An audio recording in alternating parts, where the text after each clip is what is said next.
Hello my dear friends, मैं वलीमुद्दीन शेख कादरी और मेरा कोचिंग चैनल है Qadri coaching classes. My dear friend, मैं आज अपने यूट्यूब चैनल वलीमुद्दीन शेख कादरी के माध्यम से मैं आज आपको कम्युनिटी इंटरेक्शन के विषय में मैं आपको बता रहा था और मेरा जो पार्ट 1 इसका अपलोड हो चुका है और आप लोगों ने इसको डिस्कस किया, पढ़ा। इसके बाद आज आप देखेंगे कि मैं अपना सेकेंड इसका पार्ट 2 आज मैं आपके सामने एक्सप्लेन करने चल रहा हूं।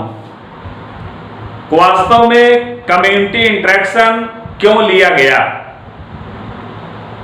Why we are taking to the community interaction, if we are no what are a food web and what are a food chain. According to this theory, Sir Elton in 1927 they had given a level of energy, a level of biomass, a level of number of animals. So it means they have given to the different way a different topics of view. विभिन्न क्षेत्रों में विभिन्न प्रकार से उन्होंने अध्ययन किया और अपनी गतिविधियों के आधार पर जैसा कि उन्होंने अध्ययन किया उसके आधार पर सर एल्टन ने 1927 में सबसे पहले इकोलॉजिकल पिरामिड दिया। जो इकोलॉजिकल पिरामिड आया, इस पिरामिड के विषय में सबसे लोअर लेवल पर आप देख रहे हैं, यहां पर एक पिरामिड शो किया गया है, ट्रायंगल से एक पिरामिड शो किया गया है और आप फिगर से ही स्पष्ट रूप से देख ले रहे हैं कि इसका जो बेसल पॉइंट है, ये जो बेसल पॉइंट है, बेसल पॉइंट में आप देख रहे हैं कि ये इसका ये बेसल पॉइंट है, इसको बोला गया ट्रॉपिक लेवल। ये ट्रॉपिक लेवल है जो सबसे ज्यादा स्पेस को कवर कर रहा है। माय डियर फ्रेंड, मैंने पहले ही आपको स्पष्ट बता दिया, यदि ये प्रोड्यूसर का लेवल कम होगा, प्रोड्यूसर की एरिया कम होगी, तो ये प्राइमरी कंज्यूमर सर्वाइव नहीं कर पाएगा। यदि प्राइमरी कंज्यूमर की एरिया कम होगी तो सेकेंडरी कंज्यूमर सर्वाइव नहीं कर पाएगा, सेकेंडरी कंज्यूमर की एरिया कम होगी तो टर्शियरी कंज्यूमर सर्वाइव नहीं कर पाएगा। इसका मतलब यह हुआ कि हमेशा जैसे जैसे हम ऊपर की साइड में अपराइट जाते जा रहे हैं, हम अपराइट मींस होता है सीधा, जो हम सीधे पिरामिड की तरफ आगे की तरफ बढ़ रहे हैं, यह हमारा सीधा पिरामिड ये बताता है कि हमारे ग्राउंड लेवल पर जो प्रोड्यूसर्स हैं, उत्पादक हैं, इनको मैंने ट्रॉपिक लेवल दिया। इस लेवल का पूरा नाम मैंने दिया है ट्रॉपिक लेवल। और इस ट्रॉपिक लेवल पर आते हैं क्या? प्रोड्यूसर आते हैं। प्रोड्यूसर में कोई भी ग्रॉसलैंड सिस्टम का कोई भी ले लीजिए, all over types of plants दो जो है make their food itself with the help of chlorophyll, carbon dioxide, water and presence of sunlight. They have simply been made to their own food. Their food is a glucose. So my dear friends, इस तरह से आपने देखा कि यहां पर ये glucose का फॉर्मेशन कर दे रहा है। जैसे यहां पर ये एनर्जी का फॉर्मेशन हुआ, according by Elton, the flow of energy of 10% rule, the flow of energy of 10% rule, ऊर्जा प्रवाह का 10% का नियम। जो ऊर्जा प्रवाहित हो रही है, एनर्जी का जो फ्लो हो रहा है, आप देख रहे हैं कि यहां से इसकी एनर्जी को लिया प्राइमरी कंज्यूमर ने और इसकी एनर्जी को लिया सेकेंडरी कंज्यूमर ने और इसकी एनर्जी को लिया टर्शियरी कंज्यूमर ने। तो इस प्रकार से कंज्यूमर अपने जो है लगातार एनर्जी को लेते चले जा रहे हैं। तो अगर ये 10% रूल के बेस को देखा जाए, जैसा कि मैंने अपने जो है पिछले एपिसोड में अपलोड किया है, तो सबसे लो अमाउंट ऑफ एनर्जी पहुंचती है कहां पर? टर्शियरी कंज्यूमर पर। एक टर्शियरी कंज्यूमर जो होते हैं सबसे लो एनर्जी को अडॉप्ट करते हैं, फिर भी ये टर्शियरी कंज्यूमर सबसे हाईली स्ट्रांग होते हैं, जबकि एनर्जी का लेवल सबसे लो है लेकिन स्ट्रांग सबसे ज्यादा है। तो आइए देखते हैं, according by Elton there are 3 types of pyramids. First is the pyramid of number, second pyramid of biomass and third is the pyramid of energy. Pyramid of numbers, my dear friends, the pyramid of numbers, संख्या का pyramid, संख्या का, इसमें आपको number को count करना होगा। What is the number of the producers? How many producers are shifted in their base? तो यहां पर हमको बेस पर प्रोड्यूसर के नंबर को शिफ्ट करना है। तो we have already we know there are a major quantity of producers. They have generally been shifted on the grassland ecosystem. Certain species, so many species have developed, simply we developed to their own ground. Grass, trees, other any categories of plants, herbs, shrubs, all categories of plants, those who have survived with the grassland in the soil, surface of the soil, is simply we know these are the producer. यही उत्पादक की संज्ञा दी गई इनको कि यही उत्पादक होते हैं। जो उत्पादक होते हैं, तो आपने देखा कि ये पिरामिड सीधा बन रहा है, अपराइट है, ये पिरामिड सीधा है। रीजन उसका क्या दिया गया सीधा होने का? ये रीजन दिया गया प्रोड्यूसर सबसे ज्यादा होते हैं, उससे कम प्राइमरी कंज्यूमर होते हैं, उससे कम सेकेंडरी कंज्यूमर होते हैं, और सबसे कम जो लेवल होता है टर्शियरी कंज्यूमर का होता है। तो टर्शियरी कंज्यूमर का लेवल सबसे कम आया, इसलिए हमने टर्शियरी कंज्यूमर को ले जाकर के टॉप लेवल पर रख दिया। तो जब टर्शियरी कंज्यूमर इसका टॉप लेवल पर चला गया, तो जाहिर सी बात है कि इसकी एरिया अपने आप कंस्ट्रक्ट हो जाएगी, सिकुड़ जाएगी। अब इसे भी आपको एनिमल्स को शिफ्ट करना है। सपोज दैट यहां पर मैं कुछ एनिमल्स को शिफ्ट कर रहा हूं। सपोज दैट ये यहां पर प्लांट आ गए, यहां पर क्या आ गए? प्लांट आ गए, या ग्रास आ गई। प्लांट हो गए या ग्रास हो गई। तो प्लांट हो गए या ग्रास, और ग्रासलैंड इकोसिस्टम हो गया। ये इतना सिस्टम जो आया है ग्रासलैंड का आया। इसके बाद हम सेकंड में आते हैं, डियर है, हिरन, एलिफेंट है,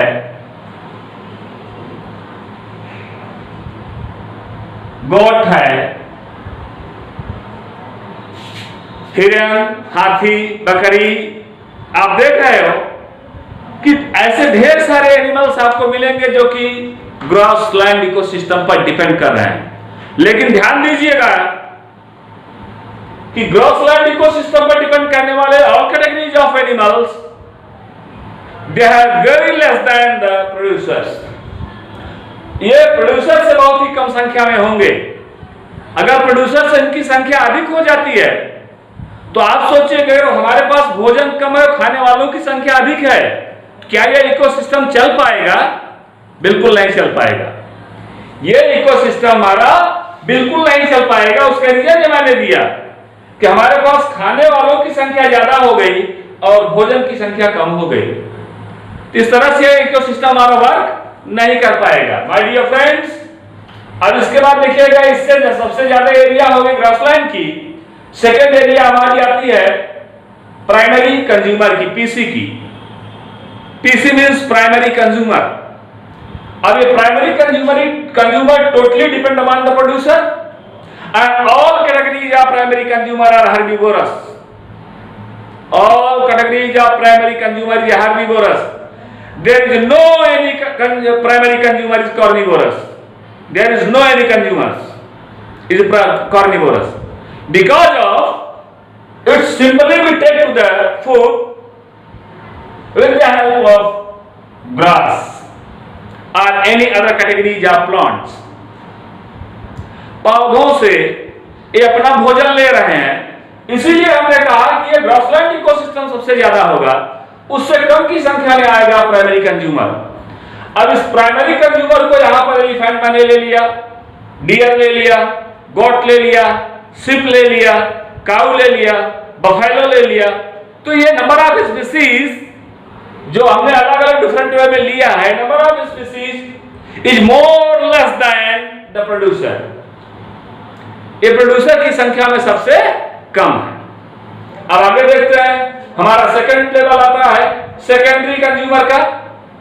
सेकेंडरी कंज्यूमर ये प्राइमरी कंज्यूमर से कम होंगे, क्योंकि प्राइमरी कंज्यूमर के ऊपर ही सेकेंडरी कंज्यूमर डिपेंड करेगा।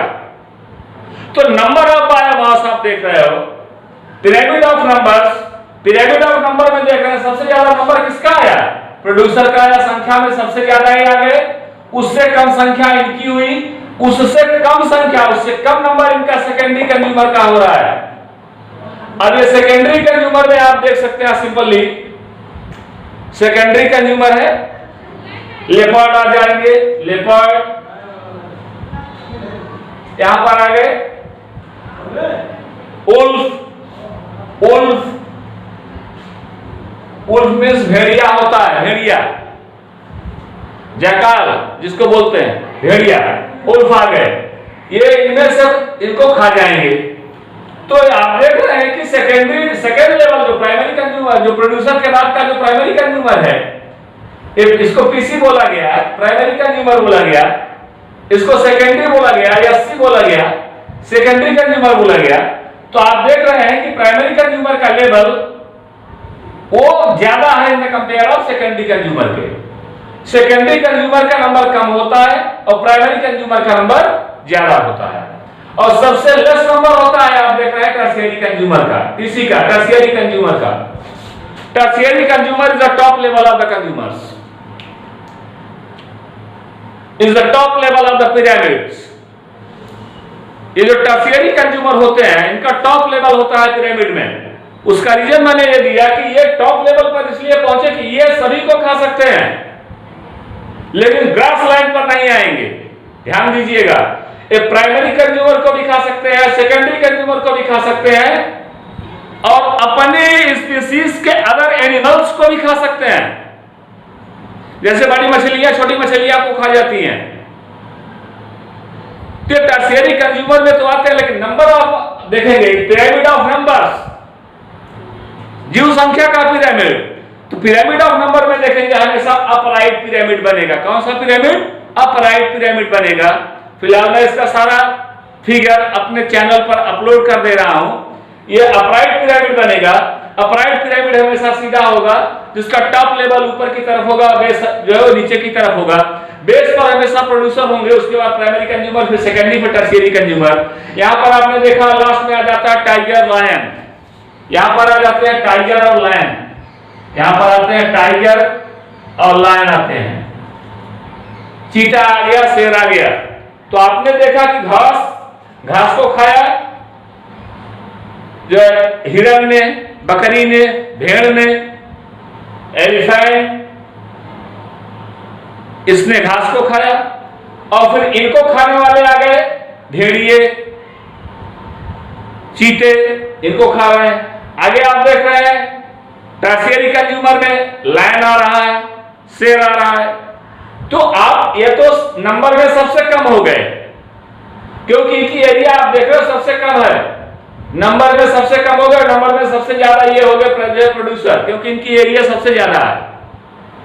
तो एरिया के बेस पर भी हमने देख लिया, और नंबर के भी बेस पर हमने देख लिया कि नंबर इनका सबसे कम है। तो ये अपने प्रोसेस के बेस पर लगातार आगे बढ़ते चले जा रहे हैं, और ये अपने ट्रॉपिक लेवल से एडवांस होते चले जा रहे हैं। अब यहाँ पर फ्लो ऑफ एनर्जी और 10% रूल क्या बोलता है कि ये सोलर सिस्टम से जो भी एनर्जी निकल रही है, सोलर सिस्टम से जो भी एनर्जी यहाँ पर मिल रही है, इस सारी एनर्जी को सोलर सिस्टम से निकलने वाली सारी एनर्जी को ये प्रोड्यूसर ले लेते हैं, और जितनी एनर्जी आ रही है उसका सिर्फ 10% लेते हैं। 90% क्या होता है, वो रिफ्लेक्ट हो जाता है, 90%।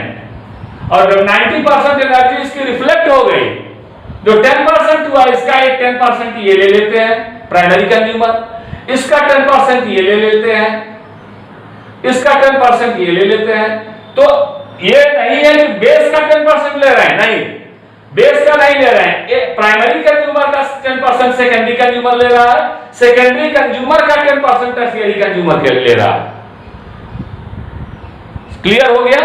सपोज दैट अगर यहां पर हमने कहा कि 1000 किलो कैलोरी है, इसका 10% कर दीजिए, इसका 10% कर दीजिए, ये देखिएगा कि 100 किलो कैलोरी एनर्जी जो है इसने लिया। अगर ये प्रोड्यूसर 1000 किलो कैलोरी एनर्जी लिए तो 100 किलो कैलोरी एनर्जी इसके पास आई, फिर 100 आ गया, अब 100 का भी आप 10% कर दीजिए, मल्टीप्लाई 10/100, यहां पर आप देखेंगे कि ये 10% आ गया, सिर्फ 10% एनर्जी आपको मिल गई सेकेंडरी कंज्यूमर में। अब इस 10% को भी आप मल्टीप्लाई 10/100 कर दीजिए, फिर यहां से कट गया, हो गया 1%। तो क्या हुआ, 10% एनर्जी इसने लिया और इस 10% एनर्जी का जो 1000 किलो कैलोरी थी, अब 1000 किलो कैलोरी से आप पहुंच गए हैं कितना पर, 1 किलो कैलोरी पर। सो माय डियर फ्रेंड्स, आप 1000 किलो कैलोरी से 1 कैलोरी पर आप पहुंच रहे हो, तो इससे ये स्पष्ट हो जाता है कि जब आप 1000 से 1 कैलोरी पर आप पहुंचते हैं तो ये एनर्जी लेवल धीरे धीरे धीरे धीरे इनका घटता चला जा रहा है, एनर्जी लेवल इनका कम होता चला जा रहा है।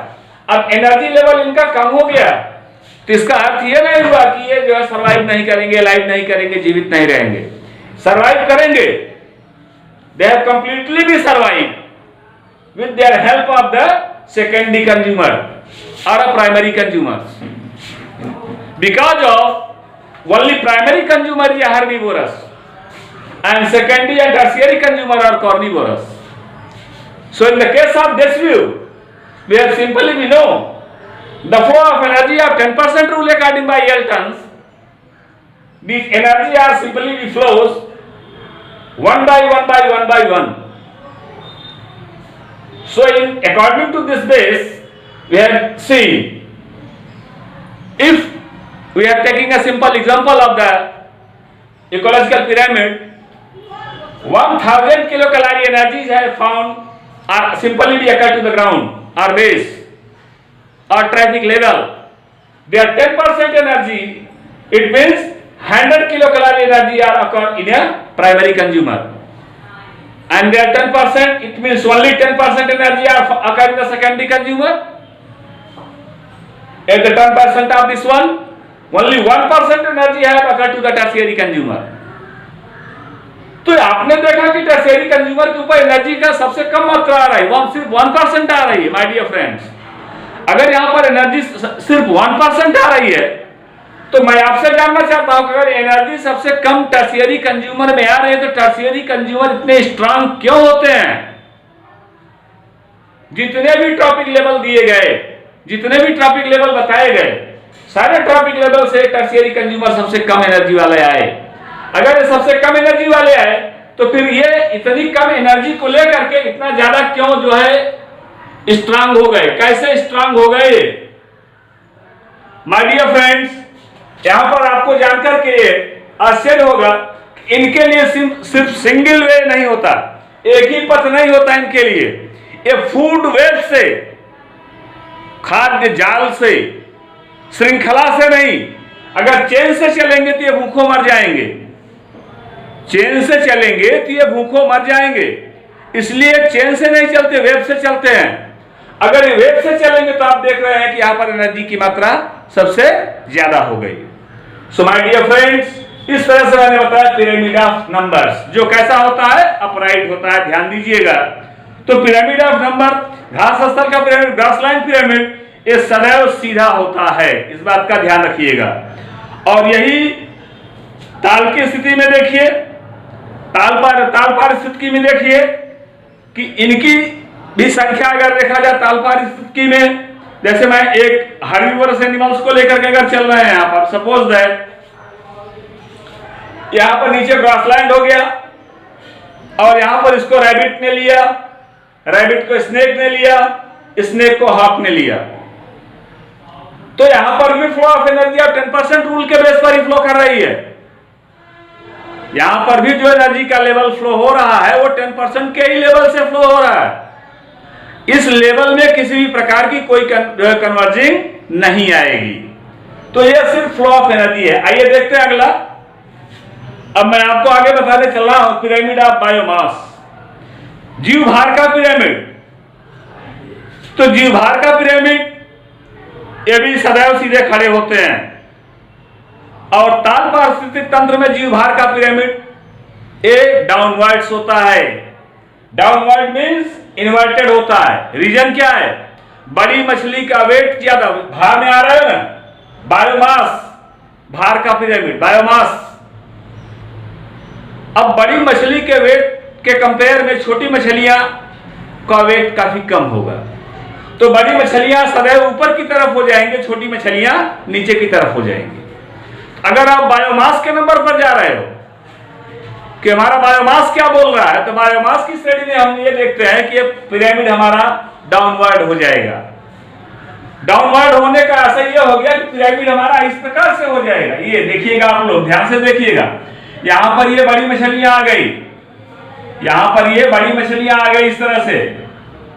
तो ये बड़ी मछलियां जो इस तरह से आई, बड़ी मछलियां जो इस तरह से आ रही हैं, इनको खाने, ये छोटी मछलियों को खा रही हैं, और ये छोटी मछलियां जूप्लैंक्टन को खा रही हैं, और जूप्लैंक्टन आ गया ये।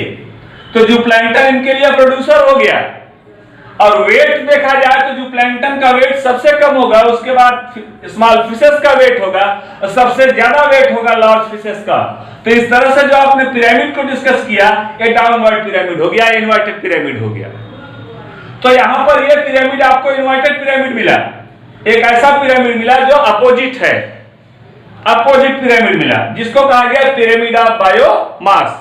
ध्यान दीजिएगा, पिरामिड ऑफ बायोमास अपराइट भी होते हैं, और पिरामिड ऑफ बायोमास जो है डाउनवर्ड्स भी होते हैं, इन्वर्टेड भी होते हैं। जरा अपराइट के विषय में सोचिए आप, मैं थोड़ा सा अपराइट के विषय में आपको बताना चाहता हूं बायोमास को लेकर के। जैसे अपराइट देखिएगा ध्यान से, अगर मैं अपराइट पिरामिड के विषय में बताना चाहूँ, इसको भी आपने डाउनवर्ड देखा और बना लिया इसको। अब देखिए, इसको मैं अपराइट लेके चल रहा हूं, सीधा पिरामिड बनाने चल रहा हूं। तो सीधे पिरामिड में देखिएगा आप लोग, यहां पर ये बेस हो गया। अब बेस होने के बाद ये कंडीशन आ रही है इसकी पिरामिड की, और यहां पर आपने देखा कि ये बेस हो गया, ये प्राइमरी हो गए, सेकेंडरी हो गए, टर्शियरी हो गए। ये प्रोड्यूसर हो गया, ये प्राइमरी कंज्यूमर हो गए, ये सेकेंडरी हो गए, और टर्शियरी कंज्यूमर हो गया। अब प्राइमरी कंज्यूमर पर हम एक लॉन्ग ट्री लेते हैं, क्या लेते हैं? एक बड़ा सा वृक्ष लेते हैं, लंबा सा पौधा लेते हैं, एक बड़ा वृक्ष लेते हैं। अगर मैं आपसे पूछूं कि क्या इस पेड़ का वजन, इस वृक्ष का वजन बताइए, वेट बताइए कितना होगा, तो आप सोच सकते हैं कि एक वृक्ष का वजन इतना ज्यादा होगा, वह कई लाख पक्षियों के वजन से भी ज्यादा होगा। तो यहां पर ये वेट का अगर हम देख रहे हैं, तो सबसे ज्यादा वेट किसका आया? सबसे ज्यादा वेट आया ट्रीज का, लार्ज कैटेगरीज ऑफ ट्रीज का वेट सबसे ज्यादा आया। उसके बाद इसके ऊपर जो रह रहे हैं बर्ड्स, यहां पर इसके ऊपर अपना नेस्ट बनाकर, घोंसला बनाकर किसके ऊपर रह रहे हैं, इनकी संख्या सबसे इनसे कम होगी। नंबर तो ज्यादा होगा, ध्यान दीजिएगा माय डियर फ्रेंड। एक वृक्ष पर सैकड़ों पक्षी रह सकते हैं, लेकिन यह कहा जाए कि सैकड़ों पक्षियों के वेट से एक वृक्ष टूट करके गिर जाएगा, तो ऐसा संभव नहीं है। क्रो, कौवा जिसको बोलते हैं, कौवा, अगर यह वृक्ष की डाल पर बैठ जाता है, संयोग से, दुर्भाग्य से वह डाल टूट जाती है, तो कौवा यह समझता है कि यह मेरे वेट से टूट गई, मेरे भार से टूट गई, मैं इसके वेट से ज्यादा हूं। ऐसा बिल्कुल नहीं है। इसलिए नहीं है कि यह हजारों की संख्या में अगर यहां पर रहेंगे, फिर भी इनका वेट, इनकी ब्रांचेस, इनकी लीव्स, इनके स्टेम से कम ही होगा। तो यहां पर यह पिरामिड देखा आपने, तो सबसे लेस नंबर में आए प्लांट, सबसे लेस नंबर में आए, लेकिन मास में सबसे ज्यादा हो गए। मास में सबसे ज्यादा हो गए, नंबर में लेस हो गए, संख्या में कम हो गए, भार में सबसे ज्यादा हो गए। उसके बाद आपने देखा यहां पर बर्ड्स आ गई, ये बर्ड्स आ गई। बर्ड्स में आपने देखा कि नंबर में सबसे ज्यादा है, लेकिन वेट में प्लांट से कम है, और इस बर्ड्स के ऊपर जो इंसेक्ट पाए गए उनका नंबर बर्ड से भी कम है, लेकिन इंसेक्ट ज्यादा है। एक बर्ड्स के ऊपर ढेर सारे इंसेक्ट हो सकते हैं, तो अब यहाँ पर बर्ड के वेट से इंसेक्ट का वेट कम हो गया, जो यहाँ से इसके ब्लड को सक कर रहे हैं, टर्शियरी कंज्यूमर का वर्क कर रहे हैं। तो यहां से आपने देखा कि ये जो है अपराइट पिरामिड बना।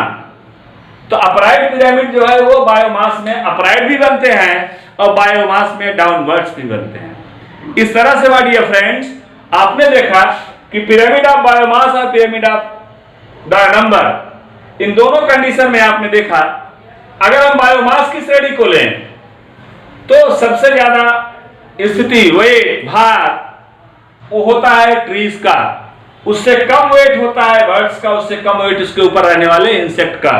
तो इस तरह से इंसेक्ट के वेट जो है जो सबसे कम है, अगर इंसेक्ट का वेट उससे कम है, बर्ड का वेट, बर्ड आया पहले ट्री आया, ट्री से बर्ड का वेट कम आया, बर्ड से उसके ऊपर इंसेक्ट का वेट कम आया, तो ये वेट हमेशा लॉस होता चला जा रहा है। लेकिन यहां भी flow of energy of 10% rule he work करेगा। पिरामिड चाहे अपवर्ड हो अथवा पिरामिड डाउनवर्ड हो, इन्वर्टेड हो, किसी भी कंडीशन का पिरामिड हो, लेकिन उस पिरामिड में flow of energy of 10% rule according by Elton's ये हमेशा वर्क करता रहेगा, ये हमेशा कार्य करता रहेगा। तो यहां पर आपने देखा अपराइट एंड डाउनवर्ड्स दोनों पिरामिड बन रहे हैं। अब आइए चलते हैं तीसरा, मैं बता रहा हूं तीसरा पिरामिड हमारा है पिरामिड ऑफ एनर्जी। यहां पर आपने देखा है, मैंने बनाया है पिरामिड ऑफ एनर्जी, ऊर्जा का पिरामिड। ऊर्जा का पिरामिड आप इसी से समझ लीजिए, ऊर्जा का पिरामिड सदैव सीधा होता है, इस बात का ध्यान रखिएगा कि ऊर्जा का पिरामिड पारिस्थितिक तंत्र में सदैव सीधा होता है। क्यों? क्योंकि ऊर्जा का प्रवाह जो होता है वो एक दिशात्मक होता है, बहुदिशात्मक या द्विदिशात्मक नहीं होता। Flow of energy is always found to the unidirection, not be a bi mini directional, only it's has gone to the single direction. एक ही दिशा में इनका जो है ये एक ही दिशा में इनका प्रवाह होगा। तो अकॉर्डिंग बाय एल्टन को देखा जाए तो 10% एनर्जी इसके पास है, इसका 10% इसके पास है, इसका 10% इसके पास आई। तो आपने क्या देखा कि जो फ्लो ऑफ एनर्जी आई है, सबसे पहले टोटल नंबर ऑफ एनर्जी हमने कंज्यूम किया, यहां पर कंज्यूम जो की गई ना, टोटल एनर्जी है 1000 किलो कैलोरी है। Kilo calorie, not be calorie, kilo calorie है, क्योंकि ये प्रोड्यूसर है। उसका 10% लिया हमने तो 100 किलो कैलोरी एनर्जी आ गई। फिर 100 किलो कैलोरी का 10% लिया तो 10 किलो कैलोरी आ गई। फिर 10 किलो कैलोरी का हमने 10% लिया तो फिर 1 किलो कैलोरी आ गई। तो क्या देखा आपने कि ये पिरामिड हमेशा अपराइट ही बनते हैं, डाउनवर्ड्स नहीं बनते। सो माय डियर फ्रेंड्स, इस तरह से मैंने आपको तीनों पिरामिड बता दिए, pyramid of numbers, pyramid of biomass and pyramid of energy. तो एनर्जी का पिरामिड आपने देखा ये सदैव अपराइट होता है। बायोमास का पिरामिड डाउनवर्ड्स भी होते हैं, अपराइट भी होते हैं, इन्वर्टेड भी होते हैं, अपराइट भी होते हैं। और पिरामिड ऑफ नंबर्स ये हमेशा अपराइट होते हैं, सीधे होते हैं। इस तरह से पिरामिड को जब देख लेते हैं, पिरामिड की स्टडी कर लेते हैं, तब हमारे पास आ जाता है साइकिल, चक्र, जिसको कहा जाता है biogeochemical cycle. My dear friends, मैंने ऑलरेडी अपने YouTube चैनल पर इसको अपलोड कर रखा है कि बायोजियोकेमिकल साइकिल होती क्या है और किस प्रकार से ये बायोजियोकेमिकल साइकिल वर्क करेगी। तो इस तरह से आपने देखा कि बायोजियोकेमिकल साइकिल जो है किस तरह से वर्क करेगी, किस तरह से जो है कार्य करेगी। तो यहां पर आपने देखा कि बायोजियोकेमिकल साइकिल ये मोस्टली किस तरह से वर्क करती है माय डियर फ्रेंड। तो इस बायोजी आप नोट करिएगा, बायोजियोकेमिकल साइकिल जो होती है, ये biogeochemical cycle there are simply found to the 6 type. How many type? 6 type. The biogeochemical cycle is simply be equal to the 6 type. 6 type, slow 6 type. तो इस तरह से आपने देखा कि biogeochemical cycle are simply be found to the 6 type. First is the carbon cycle, second oxygen cycle, third hydrogen. Note करते चलिएगा। मैं यहां पर आपको एक डायग्राम से, अगर ये क्लियर हो गया है तो मैं एक डायग्राम से मैं आपको बता देना चाहता हूं। ये देखिएगा कि यहां पर इस डायग्राम के मेथड से मैं आपको एक्सप्लेन कर देना चाहता हूं। सबसे पहले आता है कार्बन साइकिल। ये कार्बन साइकिल हो गई। दूसरी साइकिल हमारी पहली कार्बन साइकिल होती है, दूसरी हमारी आती है ऑक्सीजन साइकिल। Oxygen cycle. तीसरी हमारी होती है नाइट्रोजन साइकिल। Nitrogen cycle.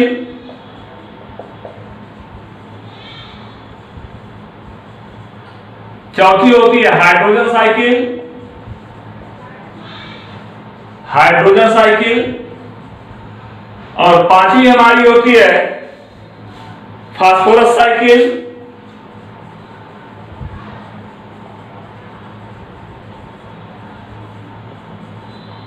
और छठवीं साइकिल हमारी होती है एट लास्ट की water cycle. Water cycle. My dear friends, इन सब के फिगर कार्बन साइकिल का, ऑक्सीजन साइकिल का, नाइट्रोजन साइकिल का, हाइड्रोजन साइकिल का, फास्फोरस साइकिल का और वाटर साइकिल का, जो आपने ये 6 टाइप्स ऑफ साइकिल देखा, ये 6 टाइप्स ऑफ साइकिल नोट करिएगा। और इन सब के फिगर मैं अपने YouTube चैनल पर अपलोड कर दे रहा हूं और मैं एक एक करके एक्सप्लेन कर रहा हूं, आप लोग समझिए उसको ध्यान से। जैसे सबसे पहले हम कार्बन डाइऑक्साइड साइकिल ले रहे हैं, कार्बन साइकिल ले रहे हैं। Carbon is simply be occur in the climate in the 2 way, coal and petroleum. Coal and petroleum. ये कार्बन मुख्य रूप से 2 रूपों में एटमॉस्फेयर में पाया जा रहा है, कोल और पेट्रोलियम के फॉर्म में। When we have confused the coal and petroleum, then they have formed the carbon dioxide and water. जब हम कोल और पेट्रोलियम को कंफ्यूज करते हैं, जलाते हैं, किसी भी ऑर्गेनिक कंपाउंड को जब कंफ्यूज किया जाता है, जलाया जाता है, तो कार्बन डाइऑक्साइड और वाटर फॉर्म होता है। इट मींस कार्बन डाइऑक्साइड का लेवल जो होता है क्लाइमेट में, आपने देखा वायुमंडल में, नोट करिएगा, इसको नोट करते चलिएगा आप लोग। वायुमंडल में 2.3 × 10⁻12 टन, 2.3 × 10⁻12, 2.3 × 10⁻12 टन, या बोले या 0.03 अप टू 0.04%। ये जो है 1.3% कार्बन डाइऑक्साइड ये महासागरों में उपस्थित होती है, और जो 0.03 और 0.04% आपने देखा है क्लाइमेट में होती है। तो इतना जो है टन कार्बन डाइऑक्साइड ये पाई जाती है। क्लियर हो गया? क्लाइमेट में 0.03 से लेकर के 0.04% कार्बन डाइऑक्साइड क्लाइमेट में पाई जा रही है। महासागरों में देखा गया तो 1.3 × 10⁻13 टन ये महासागरों में पाई जा रही है, और लगभग 60 × 10⁻9, 60 × 10⁹, 60 × 10⁻9 ये इतने टन कार्बन डाइऑक्साइड, ये इसका उपयोग जो होता है, ये फोटोसिंथेसिस की क्रिया में कर लिया जाता है, प्रकाश संश्लेषण की क्रिया में कर लिया जाता है। माय डियर फ्रेंड, इतने टन 60 × 10⁻9 टन कार्बन डाइऑक्साइड का यूज आसानी पूर्वक ये पेड़ पौधे फोटोसिंथेसिस की क्रिया में, प्रकाश संश्लेषण की क्रिया में कर लेते हैं। तो आपने देखा कि क्लाइमेटिक कार्बन डाइऑक्साइड को इसने जो है कोल और पेट्रोलियम के रूप में लिया, या कार्बोनेट के फॉर्म में आया, और कार्बोनेट के फॉर्म में से आपने देखा कि फिर ये इसको कंफ्यूज किया गया, कार्बन डाइऑक्साइड फिर क्लाइमेट में चली गई। तो कार्बन डाइऑक्साइड फिर से क्लाइमेट से आई थी और क्लाइमेट में चली गई। हमने क्या किया? ऑक्सीजन को लिया, कहां से लिया? क्लाइमेट से लिया, और क्लाइमेट से ऑक्सीजन को लिया। ड्यूरिंग रिस्पायरेशन कार्बन डाइऑक्साइड हमने एग्जिस्ट किया, बाहर निकाला, और क्लाइमेट में पेड़ पौधों ने लिया, पेड़ पौधों के द्वारा फिर से वो जो है पेड़ पौधे ऑक्सीजन जो है देते हैं, और ऑक्सीजन फिर हम लेते हैं, फिर हमारे द्वारा कार्बन डाइऑक्साइड निकाली जाती है, फिर उसे पेड़ पौधे लेते हैं। तो प्लांट और हमारे बीच एक प्रकार का कोरिलेशन हुआ, म्यूचुअल अंडरस्टैंडिंग हुई। जो कोरिलेशन हुआ है, म्यूचुअल अंडरस्टैंडिंग जो हुई प्लांट और हमारे बीच, कोरिलेशन जो हुआ, सहसंबंध जो हुआ, वो किसके बेस पर हुआ? वो सिर्फ एक्सचेंज ऑफ गैसेस के बेस पर हुआ। एक्सचेंज ऑफ गैसेस के बेस पर हुआ। जो मैंने आपको एक्यूरेट आंकड़े बताए हैं, ये नोट कर लीजिएगा। डॉक्टर अशोक कुमार बेंद्रे की बुक से मैंने बताया है, एक्यूरेट आंकड़ा है, इसको आप लोग नोट कर लीजिएगा।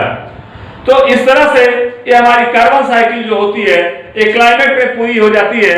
My dear friends, carbon cycle में ग्लूकोज का फॉर्मेशन भी होता है और ग्लूकोज का फॉर्मेशन ध्यान दीजिएगा कि ग्लूकोज भी कम यूज होकर के फिर से कार्बन डाइऑक्साइड और जल का निर्माण करेगा।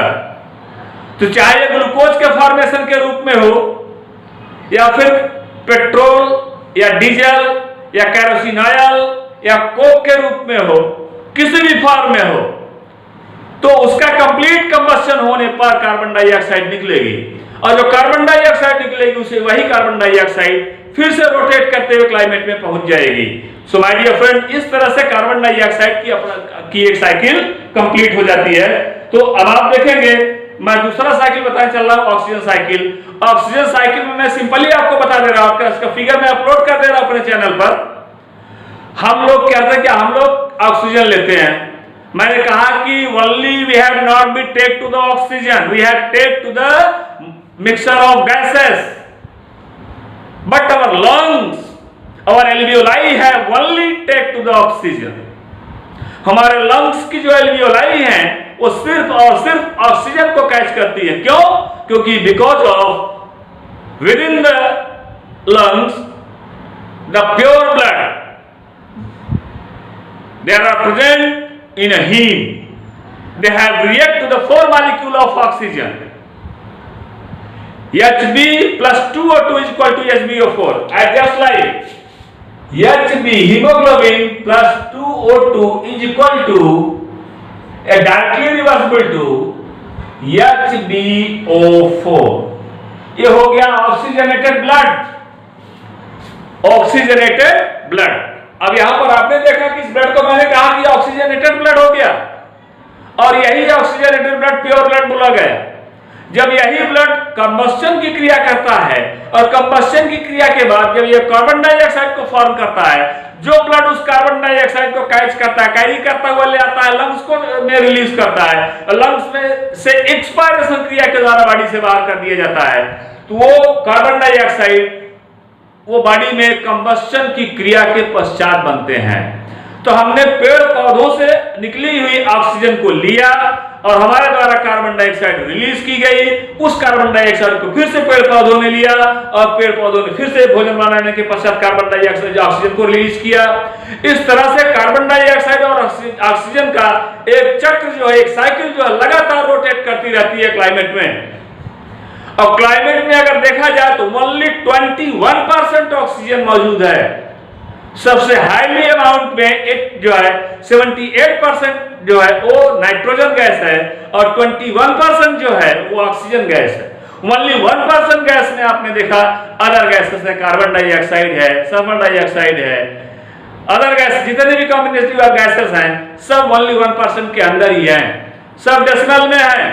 लेकिन ये दो गैसें ऐसी हैं, ऑक्सीजन और नाइट्रोजन, जिसका परसेंट 21% ऑक्सीजन है, तो यहां पर आप देख रहे हैं कि 78% नाइट्रोजन। तो इस तरह से आपने ऑक्सीजन साइकिल को देखा जो बॉडी में रोटेट कर रहा है, चल रहा है। अब हम आगे बताने चल रहे हैं nitrogen cycle. Nitrogen cycle my dear friends, इसको भी मैंने आप अपने चैनल पर ऑलरेडी अपलोड कर दिया है, बता दिया है आप लोगों को। और जहां पर मैंने बायोजियोकेमिकल साइकिल पढ़ाया है या मेरे YouTube चैनल पर है बायोजियोकेमिकल साइकिल। इस बायोजियोकेमिकल साइकिल में नाइट्रोजन साइकिल क्लाइमेटिक नाइट्रोजन को जो है लेग्यूमिनोसी फैमिली के जितने भी प्लांट्स होते हैं उनकी रूट्स ऑलवेज उनकी रूट्स में रूट नोडुल पाए जाते हैं, जिसमें राइजोबियम, नाइट्रोसोमोनास ओराइजा, नाइट्रोसोबैक्टर नामक बैक्टीरिया यहां पर पाए जाते हैं, जो क्लाइमेटिक नाइट्रोजन को फिक्स कर लेते हैं, जो क्लाइमेटिक नाइट्रोजन को फिक्स कर लेते हैं। और जब क्लाइमेटिक नाइट्रोजन को फिक्स कर लेते हैं नाइट्रेट में, तो कन्वर्ट हो जाता है नाइट्रिफिकेशन के द्वारा अमोनिया में, और अमोनिया में कन्वर्ट हुआ तो फिर से ब्रेक डाउन हो जाता है, अमोनिया फिर से ब्रेक डाउन हो जाती है। अब यहां पर आप देखेंगे माय डियर फ्रेंड्स, अब अमोनिया का फॉर्मेशन हो गया, तो अमोनिया यहां पर देखेंगे आप ब्रेक डाउन करती है।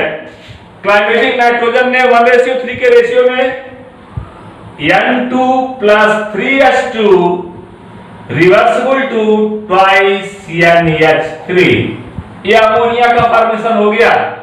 और अमोनिया का फॉर्मेशन हो गया, NH3 का फॉर्मेशन हो गया, तो फिर से ये ब्रेक डाउन करेगा और बनाएगा N2 + 3H2। तो आपने क्या देखा कि नाइट्रोजन फिर से बाहर हो गया। जो नाइट्रोजन क्लाइमेट में था वो नाइट्रोजन फिर से क्लाइमेट में दे दिया गया due to hybrid process. Ammonia के रूप में नाइट्रोजन लिया गया और फिर वो जो है डिनाइट्रिफिकेशन की क्रिया हुई, अमोनिफिकेशन की क्रिया हुई, तो अमोनिया का निर्माण हो गया और डीअमोनिफिकेशन हो गया तो अमोनिया ब्रेकडाउन हो गई और नाइट्रोजन को फिर से क्लाइमेट में पहुंचा दिया गया। तो पेड़ पौधों ने नाइट्रोजन को ले लिया।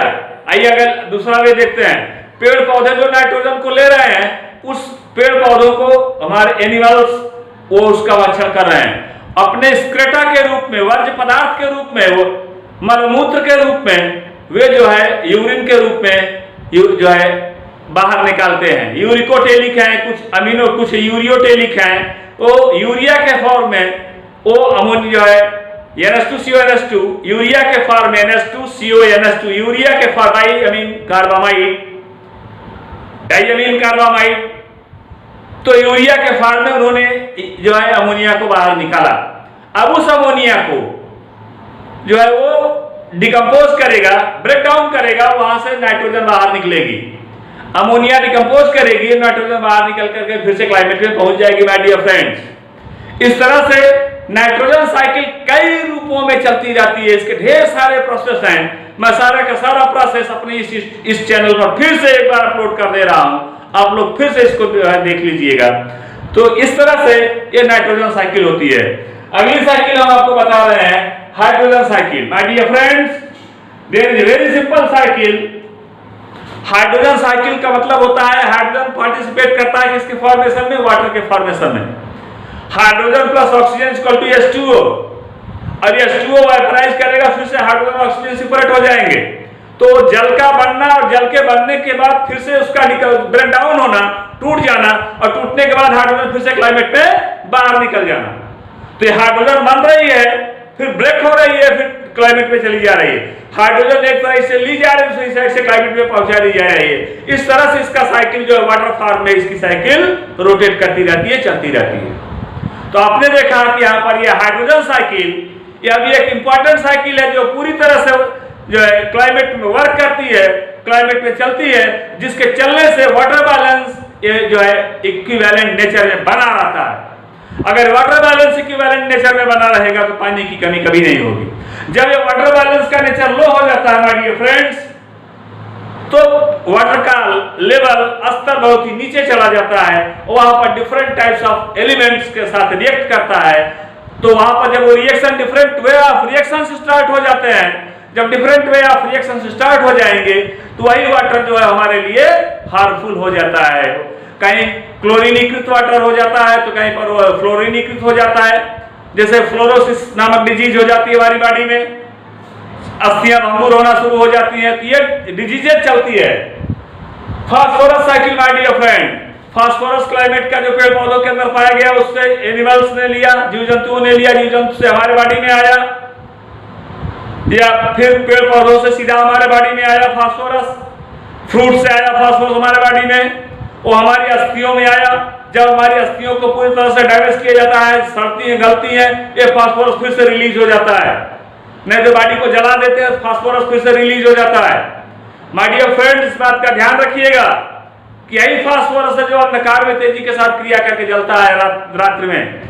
जितनी घनी रात्रि होगी उतनी तेजी के साथ फास्फोरस रिएक्ट करता है और तेजी के साथ जल जाता है। तो लोग बोलते हैं कि देखो भूत आ गया, ऐसा कुछ नहीं होता है। ये बॉडी का फास्फोरस है जो तेजी के साथ अंधकार में रिएक्शन करके ऑक्सीजन के साथ रिएक्ट होकर के ये फास्फेट फॉर्म में बर्न कर जाता, जल जाता है। तो ये फास्फोरस की साइकिल फिर से क्लाइमेट में चलना शुरू हो जाती है। और लास्ट साइकिल में आप देखते हैं water cycle my dear friend. Water cycle, water surface, ponds, pools, ditches, dreams, flow, running water, river water, ये सब इसमें सारे वाटर फ्लो कर रहे हैं। रेनी सीजन में आपने देखा है कि river water, ponds water, pools water, dream water, ditches water, ये सब कंप्लीटली फिलअप हुए हैं। एरिया जितनी ज्यादा होगी इस वाटर की, सरफेस एरिया जितनी ज्यादा होगी उतना ही ज्यादा वाइपराइजेशन होगा इसका। जितना ज्यादा वाइपराइजेशन होगा, वाष्पीकरण जितना ज्यादा होगा उतना ही ज्यादा वेपर जाकर के ऊपर जैसे जैसे ऊपर उठती जाती है, टेम्परेचर लो होता जाता है और ये कंडेंसेट कर जाएगी। जब इनका कंडेंसेशन हो जाता है कि बादल के रूप में आ जाएंगे, और जब ये बादल के रूप में आ जाए, क्लाउड का फॉर्मेशन करेंगे, तो यहाँ पर छोटी छोटी ड्रॉपलेट्स बनाते हैं। जब ये ड्रॉपलेट्स फिर से कन्वर्ट हो जाती है, एक में सम्मर्ज हो जाती है, जुड़ जाती हैं, तो ये हायर मॉलिक्यूलर ड्रॉपलेट्स बना लेती हैं। जब इनकी ग्रेविटी बढ़ जाती है, हायर मॉलिक्यूलर ड्रॉपलेट्स बनाने के बाद जब इनकी ग्रेविटी बढ़ती है, तब ये जो है वेट इनका बढ़ता है, भार इनका बढ़ता है, तो ये नीचे की तरफ आते हैं। जब ये नीचे की तरफ आएंगे, वह वर्षा के जल के रूप में हमारे हमको आपको पुनः प्राप्त होते हैं। इस तरह से आपने देखा कि ये वाटर साइकिल आसानी पूर्वक चल जाती है। तो वाटर साइकिल आई, वाटर आकर के कहाँ स्टोर हुआ? पोन्ड्स में, पोल्स में, डिशेज में, ड्रीम में, स्लो फ्लो रनिंग वाटर में वाटर आकर के स्टोर हुआ। फिर वहां से वेपराइजेशन की क्रिया हुई, वेपराइजेशन के बाद फिर से ये क्लाइमेट में पहुंचा, वहां पर कंडेंसेशन की क्रिया हुई, फिर से स्मॉल ड्रॉपलेट बने, फिर वहां से आया। इस तरह से इसका रूटीन रेगुलर वे में चलता रहता है। और आप देख रहे हैं कि जब रेगुलर वे में इसका रूटीन चल रहा है, ऐसी कंडीशन में जब इसका रूटीन रेगुलर वे में चल रहा होता है, हम कहते हैं कि वाटर साइकिल चल रही है। सो माय डियर फ्रेंड्स, इस तरह से मैं अलीमुद्दीन शेख कादरी अपने YouTube चैनल अलीमुद्दीन शेख कादरी के माध्यम से आज मैंने अपने coaching classes, Qadri coaching classes के माध्यम से मैंने आप लोगों को यह लेसन पार्ट 2 के रूप में मैंने कंप्लीट किया। और इससे जितने भी इंपॉर्टेंट क्वेश्चन होने चाहिए, सारे इंपॉर्टेंट क्वेश्चनों को मैंने आपको इंगित कराया है, बताया है, समझाया है। सो माय डियर फ्रेंड्स, एक बार हमारा फिर से आपको से रिक्वेस्ट है कि आप सारी साइकिल को, जो सारी साइकिल हमने लिखा है, carbon cycle, oxygen cycle, nitrogen cycle, hydrogen cycle, phosphorus cycle, water cycle, जो 6 टाइप ऑफ साइकिल्स हैं, इन सारी साइकिल्स को आप लोग नोट कर लेंगे, बना लेंगे। उसके बाद फिर इनका यूज आप देखेंगे और साइकिल किस तरह से क्लाइमेट में रोटेट कर रही है, इसको पूरा डिस्कस करेंगे, इसको पूरा पढ़ेंगे। क्योंकि नीट का एग्जाम आपके एकदम सामने है, आप वहां पर पूरी तरह से इसकी तैयारी करिए और कहीं से भी कोई क्वेश्चन छूटने ना पाए। माय डियर फ्रेंड्स, जितना ज्यादा आप क्वेश्चन सॉल्व करेंगे, आपका मार्क उतना ही बढ़िया होगा, आपका सिलेक्शन उतना ही बढ़िया होगा। मैं अपने हर संभव प्रयास के द्वारा अच्छे से अच्छे क्वेश्चनों को खोज करके आपको बताने का लगातार प्रयास कर रहा हूं। तो इसी के साथ मैं आज का अपना टॉपिक यहीं पर समाप्त करता हूं, क्योंकि आज का ये लेसन हमारा यहीं पर समाप्त होता है। अब इसके बाद हमारा अगला और एक वेरी इंपॉर्टेंट लेसन स्टार्ट होगा, और आप देखते रहिए, समझते रहिए। तो इसी के साथ हम आपसे एक बार फिर जो है कहना चाहेंगे, आप लोग हमारे YouTube चैनल अलीमुद्दीन शेख कादरी को जितना ज्यादा से ज्यादा हो सके आप लोग सब्सक्राइब करिए, क्योंकि हमारा लेक्चर लगातार चलता रहेगा। हम अपने लेक्चर को कभी भी विराम नहीं देंगे, हमारा लेक्चर कभी भी रुकेगा नहीं। हम पर डे अपना एक जो है एपिसोड, हमारा एक एपिसोड, एक लेक्चर हमारा पर डे आपके इस चैनल पर, अलीमुद्दीन शेख कादरी के चैनल पर अपलोड होता रहेगा। तो आप लोग जो है पर डे इसको वॉच करिए, इसका नोट बनाइए, इसको समझिए। अगर कोई क्वेश्चन आपको जो है डिफिकल्ट लग रहा है, कोई क्वेश्चन आपकी समझ में नहीं आ रहा है, तो मैंने अपना व्हाट्सएप नंबर ऑलरेडी दे रखा है 9919529090। ये हमारा व्हाट्सएप नंबर है 9919529090। हमारे व्हाट्सएप नंबर पर आप जो है सीधा क्वेश्चन हमसे राइज करिए, क्वेश्चन हमसे पूछिए, और मैं उसका उत्तर आपको किस बुक से और कहां से दे रहा हूं, ये उत्तर मैं आपको लिख करके या इस जो है PDF फाइल में या सिंपल फाइल में या सामान्य वे में, जैसे भी उसका आंसर मिलेगा, हम आपको उसका आंसर देते रहेंगे। तो इसी के साथ आज का टॉपिक मैं यहीं पर समाप्त करता हूं। Thank you.